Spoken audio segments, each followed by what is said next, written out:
Cerimonia di consegna ieri del premio Guido Carli, giunto alla 9ª edizione. I riconoscimenti sono andati a personalità del mondo dell'imprenditoria, dell'accademia, del giornalismo e della TV. Tra i premiati il presidente di FCA John Elkann, il servizio Gabriele Flamma.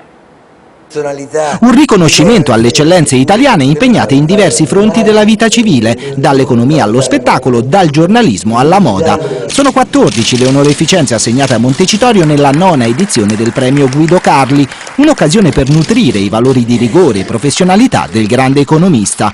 Tra i premiati anche il presidente di Fiat Chrysler, John Elkann.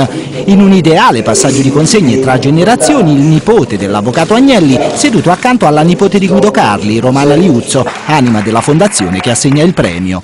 Guido Carli è l'esempio di una persona che è stata in grado di conciliare la sua incredibile abilità tecnica e la sua straordinaria capacità politica. Un peso portare avanti un'eredità di questo tipo nel suo caso e nel caso di Romana Liuzzo? Abbiamo avuto una grandissima fortuna di avere dei nonni come i nostri e questo è un dono incredibile che abbiamo ricevuto e la responsabilità che ne deriva è un fatto estremamente positivo. Il premio è un appuntamento di incontro e confronto in pieno stile Carli, rispetto delle diversità reciproche ma lavoro insieme per il bene comune. Io credo che sia necessario trovare almeno un giorno di pacificazione nazionale, un giorno in cui le divergenze si appianino e anche personalità tanto differenti fra loro si possano incontrare e trovare un punto comune.